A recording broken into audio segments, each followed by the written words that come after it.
दोस्तों आज की सबसे पहली और बड़ी खबर 20% बढ़ेगा झारखंड के कस्तूरबा विद्यालय के कर्मचारियों का मानदेय। कस्तूरबा गांधी आवासीय विद्यालय के कर्मचारियों का मानदेय बढ़ाने से केंद्र सरकार ने इनकार कर दिया है। अब हेमंत सोरेन की कैबिनेट बैठक में इस पर फैसला होगा। 20% मानदेय बढ़ाने का प्रस्ताव है। शिक्षा विभाग ने प्रस्ताव भेजा है।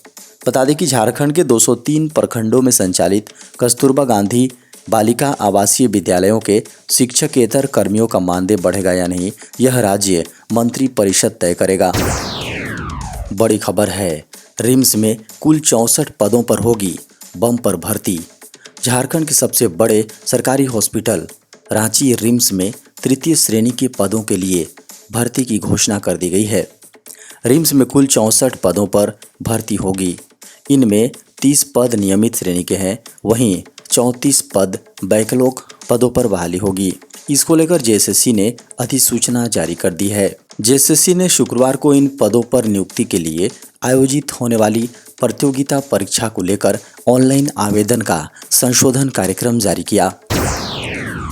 झारखंड के ओपन यूनिवर्सिटी में ऑनलाइन नामांकन की शुरुआत। झारखंड ओपन यूनिवर्सिटी में नामांकन शुरू हो गया है। झारखंड के राज्यपाल रमेश बैस ने शुक्रवार को नामांकन की शुरुआत किया। अब इस यूनिवर्सिटी में कोई भी छात्र घर बैठे एडमिशन ले सकता है, बेहद कम फीस में पढ़ाई कर सकता है। राज्यपाल ने नामांकन का शुभारंभ करते हुए कहा कि इस यूनिवर्सिटी की स्थापना होने से ग्रामीण क्षेत्र के कामकाजी लोग भी अब उच्च शिक्षा प्राप्त कर सकेंगे।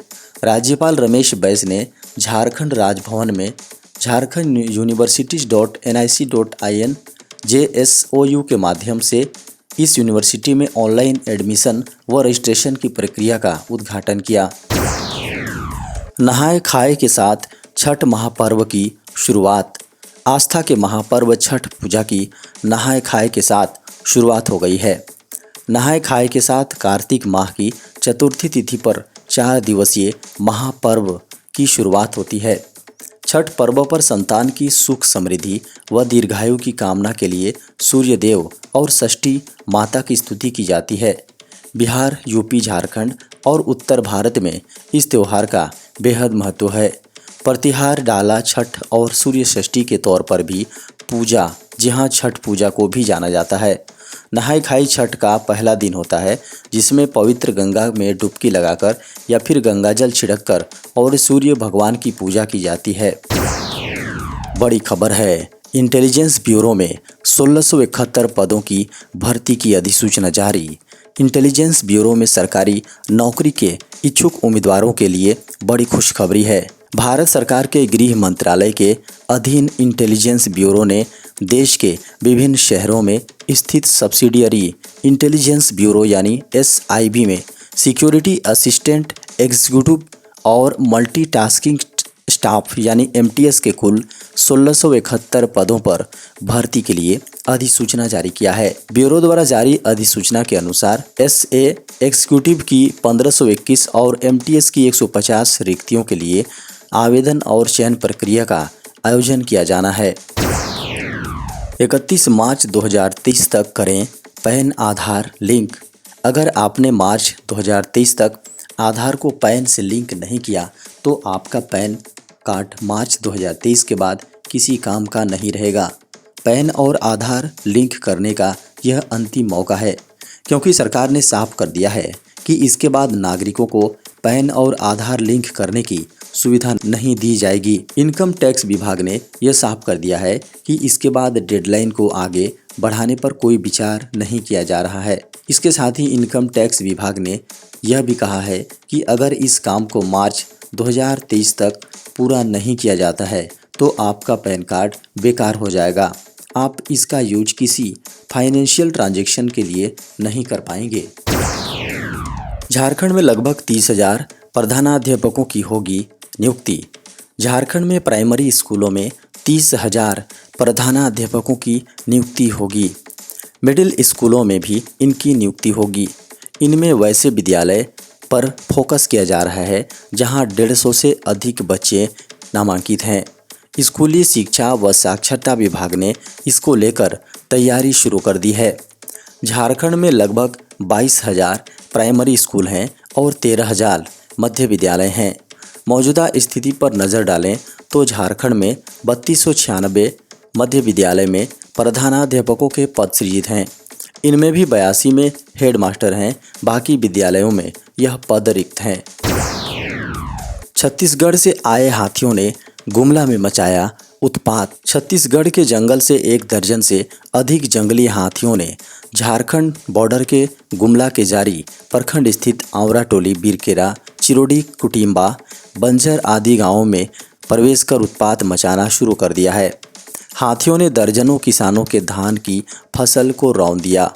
खबरों को माने तो छत्तीसगढ़ की ओर से 10 से 15 की संख्या में झारखंड बॉर्डर होते हुए उक्त गांवों में रात 12 बजे प्रवेश किया। NHAI ने जारी किया इंफ्रास्ट्रक्चर बॉन्ड। NHAI की ओर से हाल में जारी किए गए 1430 करोड़ रुपए के इनविट को खुदरा निवेशकों से मिले दमदार रिस्पॉन्स के बाद केंद्र सरकार की ओर से फंड जुटाने के लिए एक बार फिर से NHAI ने इनविट बॉन्ड को जारी किया है। इस बॉन्ड में रिटेल निवेशकों के लिए 25% हिस्से को रिजर्व रखा गया है। NHAI ने कहा है कि इस इनविट को भी निवेशकों के द्वारा अच्छा रिस्पॉन्स मिल रहा है। इनविट म्यूचुअल फंड की तरह ही फाइनेंशियल इंस्ट्रूमेंट एक होता है।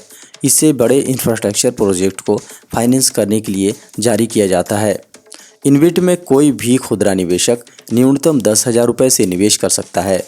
इस पर निवेशकों की ओर से 8.05% का वार्षिक ब्याज दिया जाएगा, जो कि बैंक में मिलने वाले ब्याज से अधिक है। बिना बीएड स्पेशल एजुकेशन की डिग्री भी बन सकेंगे विशेष शिक्षक। केंद्रीय प्रशासनिक न्यायाधिकरण यानी कैट ने अपने महत्वपूर्ण फैसले में कहा है कि विशेष शिक्षक बनने के लिए बीएड स्पेशल एजुकेशन की डिग्री अनिवार्य नहीं है।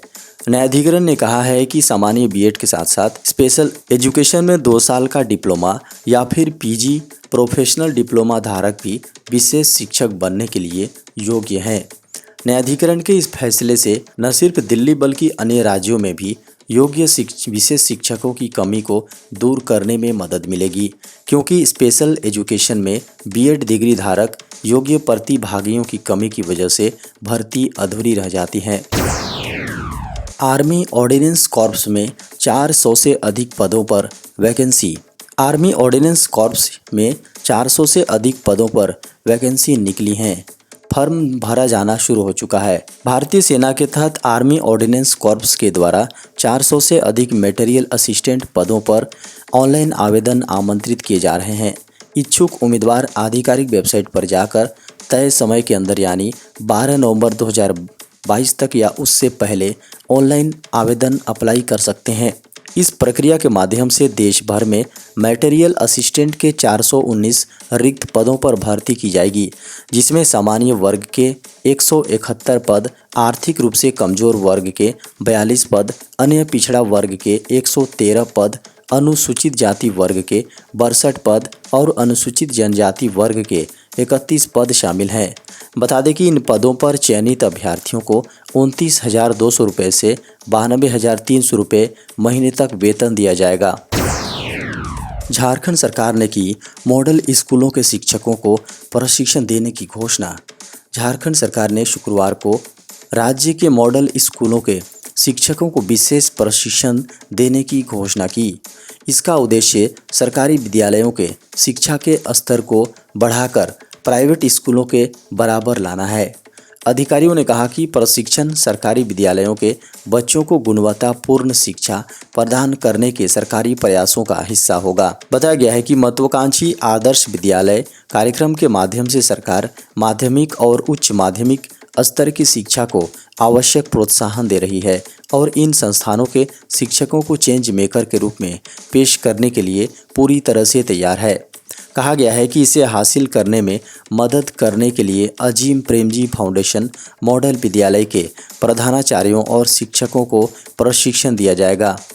पहले चरण में 80 स्कूलों के प्रधानाचार्यों को 10 महीने का प्रशिक्षण दिया जाएगा, ताकि वे सरकारी स्कूलों के लिए बेहतर नज़रिया विकसित कर सकें, शिक्षा का स्तर बढ़ा सकें और विद्यार्थियों को बेहतर शिक्षा प्रदान करने के लिए नेतृत्व कौशल में इजाफा कर सकें। भारत में कोविड-19 के आए 2208 नए मामले। भारत में पिछले 24 घंटे में कोरोना वायरस संक्रमण के 2208 नए मामले सामने आने से देश में संक्रमितों की कुल संख्या बढ़कर 4,46,49,088 हो गई।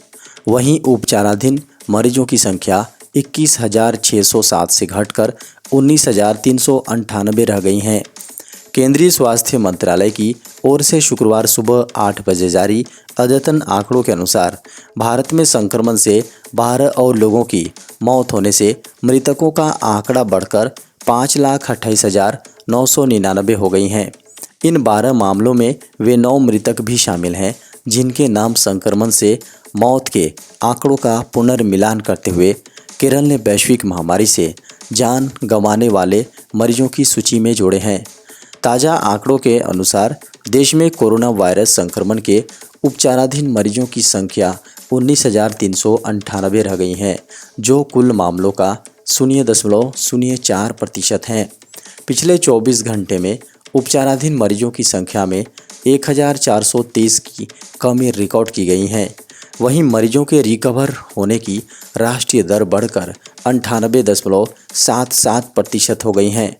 आंकड़ों के अनुसार दैनिक संक्रमण दर 1.55%, जबकि साप्ताहिक संक्रमण दर 1.12% है। देश में अभी तक कुल 4,41,691 लोग संक्रमण मुक्त हो चुके हैं, जबकि कोविड-19 से मृत्यु दर 1.18% है। वहीं राष्ट्रव्यापी टीकाकरण अभियान के तहत अभी तक कोविड-19 रोधी टीकों की 219.60 करोड़ खुराक दी जा चुकी है।